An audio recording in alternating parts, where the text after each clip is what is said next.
बिस्मिल्लाहिर्रहमानिर्रहीम। अस्सलाम वालेकुम नाज़रीन, आप यूट्यूब चैनल देख रहे हैं। मैं इमरान खान हूँ। तहकीकात का आगाज़ कर दिया गया जनाब। और तहकीकात क्या है ज़रा मैं थोड़ा सा आपको बता दूं, क्योंकि आज पूरा पोस्टमार्टम करते हैं इस सारे माहौल का जो बनाया हुआ है।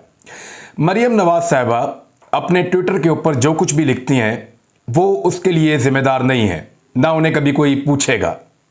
नवाज शरीफ, फजल रहमान, अयाज सादिक, परवेज़ रशीद, आसिफ जरदारी, बिलावल जरदारी, ANP, बलूचिस्तान अवामी पार्टी, असलम रईसानी, ख्वाजा आसिफ, पश्तून तहफ़्फ़ुज़ मूवमेंट और बेशुमार लोग, वो अपनी ज़बान से जो कुछ भी बोलते हैं वो उसके लिए ज़िम्मेदार नहीं है। लेकिन इमरान खान के करोड़ों फॉलोअर्स में से कोई एक गुमनाम बच्चा अगर कोई एक ट्वीट कर देता है बदकिस्मती से और खुराफात बक देता है तो उसके लिए ज़िम्मेदार पाकिस्तान तहरीक इंसाफ या इमरान खान है। यह है आपका क्राइटेरिया। लोगों को आप बेवकूफ़ समझते हैं। आपको क्या लगता है कि लोग रोटी को जो है वो चोची कह के बुलाते हैं? उनको समझ नहीं आ रही कि आप क्या कर रहे हैं। आप अपने आप को एक्सपोज कर रहे हैं, आप अपने ऊपर से नकाब उतार रहे हैं, आप अपनी घटिया हरकतों के जरिए से अपने आप को नंगा कर रहे हैं और ये दुनिया देख रही है।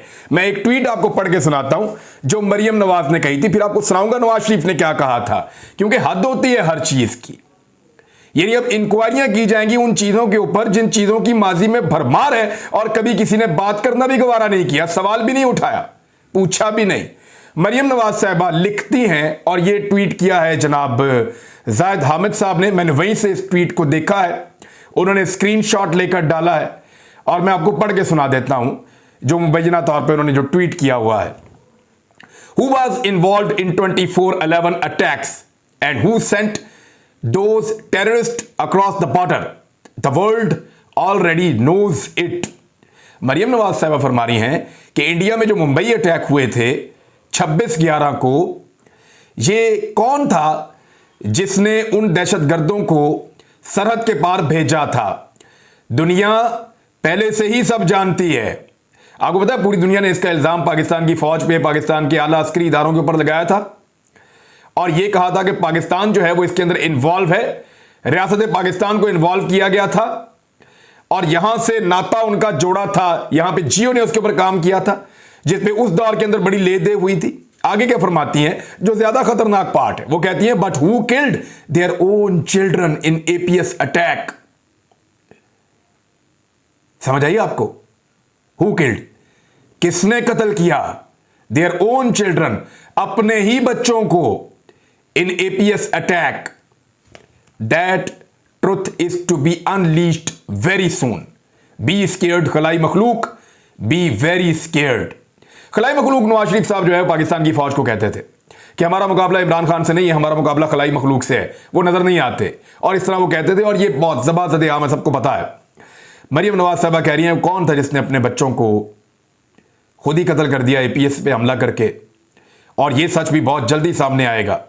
खलाई मखलूक डरो, बहुत ज्यादा डरो खलाई मखलूक। ये मरियम नवाज साहिबा लिख रही हैं। मैं अब इससे ज्यादा आपको क्या कहूं, इसके ऊपर कौन सी JIT बनी, कौन सी इंक्वायरी हुई, मुझे नहीं पता, किसी को याद हो तो बता दे। नवाज शरीफ साहब को सुने जी, नवाज शरीफ साहब क्या फरमा रहे हैं ये जरा सुने आप। कि जब मशरकी पाकिस्तान टूटा तो कौन पाकिस्तान का हुक्मरान था? फौजी टोला, उसने पाकिस्तान तोड़ा। क्या किसी ने आज तक कौम से माफी मांगी? अच्छा, इतना ही नहीं, नवाज शरीफ साहब ने कुछ और भी कहा है। फौजियों के दफन होने के हवाले से क्या कहा जर्नैलों के, जरा वो भी आप सुने। मुल्क तोड़ने वाले फौजी जर्नैल, उनकी लाशों को पाकिस्तान के झंडों में लपेट कर उनको दफनाया गया। अयाज सादिक का बयान, टांगे कांप रही थी, मैं अब कहां से निकाल के आपको सुनाऊं। परवेज रशीद का बयान जिसमें उन्होंने कहा कि मुल्क को तबाह और बर्बाद करें ये जर्नैल और आकर संभाले नवाज शरीफ। यानी उन्होंने भी जर्नैलों के ऊपर बहुत जबरदस्त किस्म की तनकीद की थी। फजल रहमान के बयान तो इस काबिल ही नहीं है कि उनको बताया जाए, ऐसे ऐसे खौफनाक उन्होंने फौज को धमकियां दी हैं। PTM के बयान आप जानते हैं, पीपल्स पार्टी के बयान आप जानते हैं। ख्वाजा आसिफ ने कहा कि पाकिस्तानी फौजी कोई भी जंग नहीं जीते, बल्कि उन्होंने पाकिस्तानी कौम की हड्डियों पर से गोश्त तक निचोड़ के खा लिया। इस किस्म के उन्होंने जुमले बोले, इस किस्म के उन्होंने जुमले बोले बदकिस्मती से। और डिफेंस बजट के ऊपर उन्होंने टका टका के उन्होंने तनकीदें की। ये ख्वाजा आसिफ साहब है। इसके ऊपर कौन सी इसके ऊपर इंक्वायरी हुई है? अगर इन सारों के अपने मुंह से निकली हुई बातों के ऊपर इंक्वायरी नहीं हो सकती तो इमरान खान जो पाकिस्तान तहरीक इंसाफ का सरबराह है, उसकी जमात के ऊपर इंक्वायरी कैसे हो सकती है? और ये मैं नहीं कह रहा, ये राणा सनाउल्लाह ने कहा है कि जिम्मेदार पाकिस्तान तहरीक इंसाफ है। हालांकि तहरीक इंसाफ का भी एक मौक़िफ़ है, मैं तो इसको वेलकम करता हूं, लेकिन अगर ये तहकीकात गैर जानिबदार तरीके से हों, ये तहकीकात अगर साफ और शफाफ हों, तो याद रखिएगा कि इसका खुरा जाकर रायवंड में निकलेगा और उसके सबूत मौजूद हैं, सबके पास मौजूद हैं, लेकिन इंक्वायरी दुरुस्त तरीके से करने की जरूरत है। बहरहाल अब ये इंक्वायरी शुरू की गई है। जरा इंक्वायरी के हवाले से पहले आप खबर ले लें, उसके बाद मैं आपको बताता हूं कि राणा सनाउल्लाह साहब ने कहा फौज के खिलाफ मुहिम इमरान नियाज़ी की पार्टी ने चलाई है और पूरी कौम पाक फौज के शोहदा के साथ खड़ी है। तमाम शोहदा को सलाम पेश करता हूं। फौज के खिलाफ मनफी प्रोपेगेंडा करने वाले गुमराह हैं। ऐसी गंदी मुहिम चलाने वालों की निशानदेही हो गई है। इमरान नियाज़ी की पार्टी ने फौज के खिलाफ मनफी मुहिम चलाई है। इस मुहिम से इनकी मुल्क दुश्मनी सामने आई है। यह है जी, आपके वजीर दाखिला कह रहे हैं। एक और सुने, अब यह आपको और ज्यादा इंटरेस्टिंग लगेगा। इसमें अब ये इंक्वायरी हो रही है, इसकी इंक्वायरी के अंदर नए ऑफिसर्स शामिल किए गए हैं। पहले जरा आप वो भी देख लें।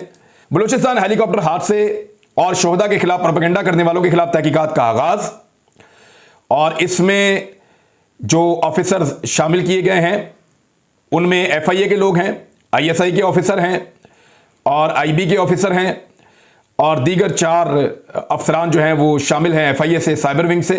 तो इस तरह ये 6 रुकनी लोगों की जो कमेटी है, ये अब इसकी तहकीकात का आगाज करेगी।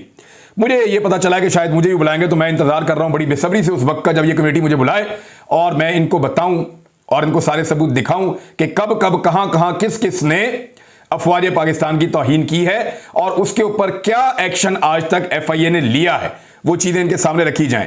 और इसको अब ये पॉलिटिकल मकासद के लिए इस्तेमाल करेंगे, अपनी मुखालफों की ज़बानें बंद करने के लिए हुकूमत इस्तेमाल करेगी और ख़ास तौर पे सोशल मीडिया के ऊपर जो बात करते हैं उनकी ज़बानें बंद करने के लिए इस्तेमाल करेंगे। मेरा एक अल्हम्दुलिल्लाह जो मैंने कहा था, मैं फिर कहता हूँ अल्हम्दुलिल्लाह, मैं अल्लाह का लाख लाख शुक्र अदा करता हूँ अपने मामलात में और उसकी बेपनाह रहमत के लिए, लेकिन जो कर्म वो हम पर करता है उसके लिए, और बार बार कहना चाहिए अल्हम्दुलिल्लाह। नवाज शरीफ के बेटे तो मिनट बाद कहते हैं अल्हम्दुलिल्लाह, ये भी हमारे हैं, वो भी हमारे हैं, ये भी हमारे हैं, वो भी हमने लिया हुआ, वो भी जरा हमारे हैं, वो फ्लैट भी हमारे हैं, वो फैक्ट्री भी हमारी है।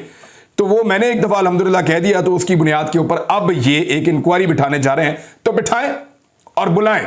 मिलते हैं इंशाल्लाह इंक्वायरी के अंदर और देखते हैं कि आपके पास ऐसा क्या है जिसकी बुनियाद के ऊपर आप सिर्फ अपने उन मुखालिफिन को टारगेट करने जा रहे हैं जो लोगों की तवज्जो दिलाते हैं कि भाई पेट्रोल महंगा हो गया, जो लोगों को बताते हैं कि महंगाई 40% हो गई, जो लोगों को बताते हैं कि आपने NRO 2 मुकम्मल कर लिया, जो लोगों को बताते हैं कि आपने गैस 50% महंगी कर दी, जो लोगों को बताते हैं कि आपने बिजली का बिल दुगने से ज़्यादा कर दिया, जो लोगों को बताते हैं कि आपने उनके ऊपर तशद्दुद किया, चादर और चार दीवारी का तकद्दुस पामाल किया, जो लोगों को बताते हैं कि आप शव खून मार कर आए हैं, जो लोगों को बताते हैं कि पाकिस्तान में रिजीम चेंज ऑपरेशन हुआ है, जो लोगों को बताते हैं कि किस तरह अमेरिका की गुलामी में पाकिस्तान को झोंक दिया गया है, जो लोगों को बताते हैं कि आज़ादी और खुद मुख्तारी के साथ ज़िंदगी गुजारने की कोशिश करो, जो लोगों को जकाते हैं, झंझोड़ते हैं, उन सब आवाज़ों को आप बंद करना चाहते हैं, ऐसे बंद नहीं होंगी, नहीं होंगी, करके देख लें।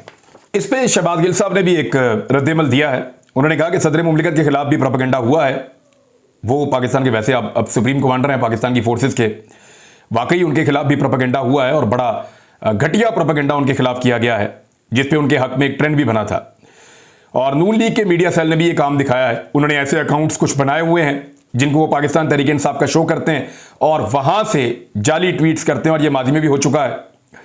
कुछ फेक अकाउंट्स हैं, इसके बारे में शहबाज गिल कह रहे हैं PTI फौज मुखालिफ प्रोपेगेंडा के खिलाफ खड़ी है, ये उन्होंने कहा। और उनका मकसद है, जो ये कर रहे हैं इस वक्त सारा कुछ, इसका मकसद ये है कि फौज के अंदर पाकिस्तान तहरीक इंसाफ के खिलाफ एक महाज खड़ा किया जाए। इमरान खान और तहरीक इंसाफ ये चाहते हैं कि एक तगड़ी फौज हो पाकिस्तान की। ये इमरान खान साहब खुद भी कई दफा कह चुके हैं और उन्होंने हमेशा गुरेज किया है। सिर्फ वो न्यूट्रल से एक शिकवा करते हैं, या जो पॉलिसी बनाई गई थी और जिन लोगों ने उस पॉलिसी को चला है और जिसके नतीजे में एक करप्ट टोला पाकिस्तान के ऊपर आकर मुसल्लत हो गया है, जिसने पाकिस्तान का इक़्तिदार संभाला और संभालते ही पाकिस्तानियों की जो है वो चीखें निकलवा दी, उस टोले के खिलाफ जो कर सकते थे कुछ, जिन्होंने नहीं कुछ किया, उनके खिलाफ इमरान खान साहब बात करते हैं। फौज के बारे में तो वो कह रहे हैं कि मेरे से भी ज्यादा जरूरी इस मुल्क की फौज है। ये इमरान खान साहब ने अपने मुंह से कहा था। कोई और पॉलिटिकल लीडर ऐसी बात नहीं करता, आपने किसी और के मुंह से ऐसी बात नहीं सुनी होगी। पाकिस्तान तहरीक इंसाफ ने जलसा करना था 13 अगस्त को, और 13 अगस्त को एक और जलसा आ गया है और यह जलसा तहरीक लब्बैक कर रही है। 13 अगस्त को कारकुन फैजाबाद पहुंचे, तहरीक लब्बैक ने ये कॉल दे दी है। और सेक्रेटरी इत्तलात मोहम्मद अमजद रिजवी का कहना है कि 1 माह कबल परेड ग्राउंड में जलसे की इजाजत मांगी गई थी। वजीर दाखिला ने पीटीआई को परेड ग्राउंड में जलसा करने की इजाजत दी, हमें नहीं दी गई। क्या हम भारत से आए हैं? हमारी जमात इलेक्शन कमीशन में रजिस्टर्ड है। इमरान खान को परेड ग्राउंड में जलसे की इजाजत है तो हमें क्यों नहीं है? उन्होंने मजीद कहा कि नजरिया पाकिस्तान मार्च ऑन कॉन्फ्रेंस के लिए कारकुनों को 13 अगस्त को फैजाबाद पहुंचने की कॉल दे दी है, जहां पर सरबराह तहरीक लब्बैक अल्लामा साद रिजवी का भरपूर इस्तकबाल होगा। उन्होंने कहा तहरीक लब्बैक के प्रोग्राम में कोई तब्दीली नहीं होगी, यानी 13 तारीख को तहरीक लब्बैक जारी है और वो भी चाहते हैं कि उनको इजाजत दी जाए परेड ग्राउंड में जलसे की। तो इसके पेश नजर पाकिस्तान तहरीक इंसाफ ने एक बड़ा अच्छा फैसला किया है। तहरीक लब्बैक एक पॉलिटिकल पार्टी है, बिल्कुल उनको पूरा हक पहुंचता है कि वो अपना एहतजाज करें या अपना जलसा करें या अवामी ताकत का मुजाहरा करें या अपने नजरिए का प्रचार करें। पाकिस्तान में हर पॉलिटिकल पार्टी को उसका ये डेमोक्रेटिक राइट मिलना चाहिए कि वो कानून और आइन के दायरा कार में रहते हुए पुरअमन तरीके से अपनी आवाज को लोगों तक पहुंचाए और पब्लिक को मोटिवेट भी करे। ये आईनी हक है और तहरीक लब्बैक को ये हक लेने से कोई नहीं रोक सकता। तो तहरीक लब्बैक का जलसा, अब शुक्र है कि लंबे अरसे के बाद तहरीक लब्बैक का जो जलसा है उसको पूरी कवरेज मिलेगी। मैं आपको बता देता हूं, पूरी कवरेज मिलेगी। इसलिए नहीं मिलेगी कि पाकिस्तान के मीडिया को तहरीक लब्बैक से कोई प्यार हो गया है। तहरीक लब्बैक वालों को पता है कि मीडिया उनसे कितना प्यार करता है या ताकतवर हल्के उनसे कितना प्यार करते हैं। तहरीक लब्बैक अच्छी तरह जानती है और वो इन हालात से गुजरे भी हैं। लेकिन तहरीक लब्बैक के जलसे की भरपूर कवरेज होगी, ये मैं आपको गारंटी देता हूं। उसकी रीजन ये है कि उसी बीच में इमरान खान साहब का जलसा होगा, जिसको हुकूमत और ताकतवर हल्के कोशिश करेंगे कि कम से कम दिखाया जाए। और उसके मुकाबले में क्योंकि तहरीक लब्बैक का एक जलसा हो रहा होगा और तहरीक लब्बैक वो वाहिद पार्टी है जो बड़ा जलसा कर सकती है। ये काम जो है फजल रहमान साहब भी एक हद से बड़ा जलसा नहीं कर सकते। नून लीग भी आपको पता है जैसा जलसा वो करती है। पीपल्स पार्टी आपको पता है लोगों की तवज्जो ही नहीं होती, बात ही नहीं सुन रहे होते जो वो कर रहे होते हैं। तो जो तगड़ा जलसा, बड़ा जलसा है वो तहरीक लब्बैक कर सकती है और उनको करना भी चाहिए और उनको इजाजत भी होनी चाहिए। लेकिन उनके लिए खुशखबरी ये है कि चले इमरान खान की मुखालफत में ही सही, कम से कम उनको इस मरतबा भरपूर मीडिया कवरेज मिलेगी, जो एक अच्छी बात है। एक अच्छा काम तो हो गया फिलहाल। यहां 2-3 छोटी छोटी खबरें मैंने आपको देनी है। एक चार्ट है जो जमशेद इकबाल चीमा साहब ने ट्वीट किया है और उसमें वो चार्ट के अंदर बाकायदा ये लिखा हुआ है कि इराक, सऊदी अरब और रशिया, इन 3 मुल्कों से तेल लेता है इंडिया पहले सबसे ज्यादा तेल फरवरी में इराक से ले रहा था, उसके बाद ले रहा था तेल फरवरी में सऊदी अरब से। ये जो पिंक वाला ये सऊदी अरब है, ब्राउन वाला जो है वो इराक है, येलो वाला जो है वो रशिया बाद में मार्च में आता है। थोड़ा सा तेल रशिया से लिया, फिर कुछ मिकदार बड़ी ज्यादा तेल रशिया से लिया और सऊदी अरब से लिया और इराक से भी उतना ही लिया। फिर तादाद मिकदार बड़ी, रशिया से ज्यादा लिया, सऊदी अरब से कम कर दिया और इराक से भी कम कर दिया। अब इराक से मजीद कम कर दिया तेल लेना, सऊदी अरब से बहुत कम कर दिया तेल लेना और सबसे ज्यादा तेल जून में रशिया से ले रहा है इंडिया। तो ये अपने मुल्कों का फायदा ऐसे करते हैं और पाकिस्तानी इसके बारे में बात ही नहीं करते। वो ये कहते हैं पाबंदियां हैं, तो इंडिया जो है वो ज्यादा से ज्यादा तेल वहां से लेता चला जा रहा है। दूसरी खबर यह है कि फवाद चौधरी साहब का कहना है कि 24 अरब रुपए का मुलजिम हमजा शहबाज लंदन फरार करा दिया गया है और एफआईए को किसी किस्म की कोई परवाह नहीं हुई। लेकिन 2 करोड़ रुपए की तहकीकात के लिए एफआईए की 5 टीमें तरतीब दे दी गई हैं। 2 करोड़ रुपए की तहकीकात के ऊपर उन्होंने करोड़ों रुपया वैसे ही खर्च देना है। शहबाज शरीफ एंड कंपनी कौम को बेवकूफ समझते हैं। मुहर्रम के बाद 25 मई के मुलजिमान का एहतसाब शुरू होगा। कौम हकीकी आज़ादी जद्दोजहद के आखिरी मरहले की तैयारी करे। ये जो आखिरी जुमला बोला ना फवाद चौधरी ने, ये असल बात। अब उनके पास खैबर पख्तूनख्वा में और पंजाब में हुकूमत है।